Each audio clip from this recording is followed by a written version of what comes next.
Our final topic of this chapter is the classified balance sheet. This is also a pretty short topic. As a reminder, the balance sheet shows our assets, liabilities, and equity accounts. The accounts are already put into these categories. What we are going to be doing now is putting these accounts into additional categories. I call them subcategories. We will group similar assets and similar liabilities together.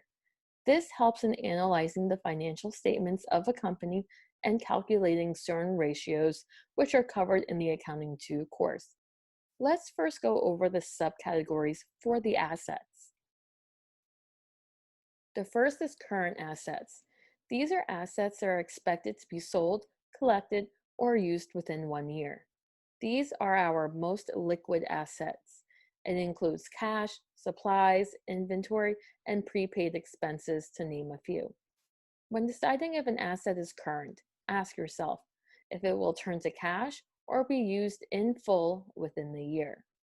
The next subcategory is long-term investments. These are expected to be held for more than 1 year. This can include stock and bond investments. Next is plan assets. This category can also be called PP&E, which stands for property, plant, and equipment. These are our tangible, long-lived assets used to produce or sell products and services. Examples would be our capital assets, such as buildings, equipment, furniture, vehicles, land, and so on. We use these assets for many, many years, not just one.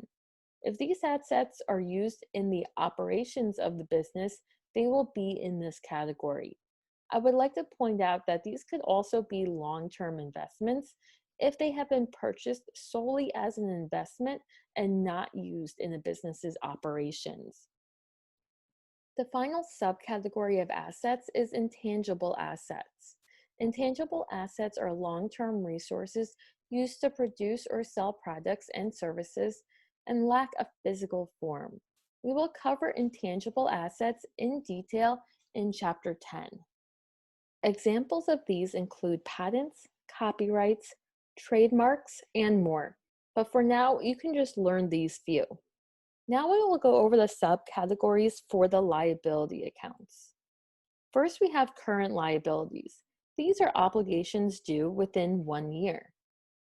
Next, we have long-term liabilities. These are obligations not due within 1 year. So for the liabilities, if it is due in under a year, it is current.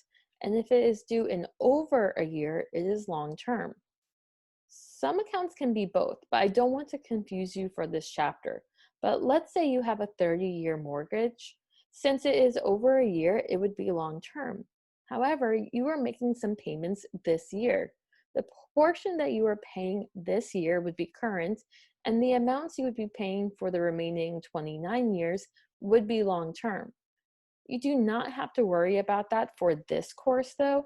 I just want you to be aware of that concept. Lastly, the equity section does not have any subcategories. Owner's capital would be the only account in this section. Let me show you an example of a classified balance sheet. This is the balance sheet for Amazon, since we're all familiar with that company. I just want to show you that they have assets and then some subcategories such as current assets, and then they list all their current assets. Then they have property and equipment net, which is the plant assets category. They don't have everything listed individually, they group it together into this one category. Then they have some other items that you're not familiar with, but just letting you know, goodwill is an intangible asset. Now looking at the liabilities and equity section, they have the current liabilities as we just went over, and then they have the long-term items after that. Their stockholders' equity section looks a little different than what you're used to because we've only been dealing with sole proprietorships, small companies, and this here is a corporation. So if this was a small company, then it would just be capital. You wouldn't have any stock in here. This is something we learn in accounting too.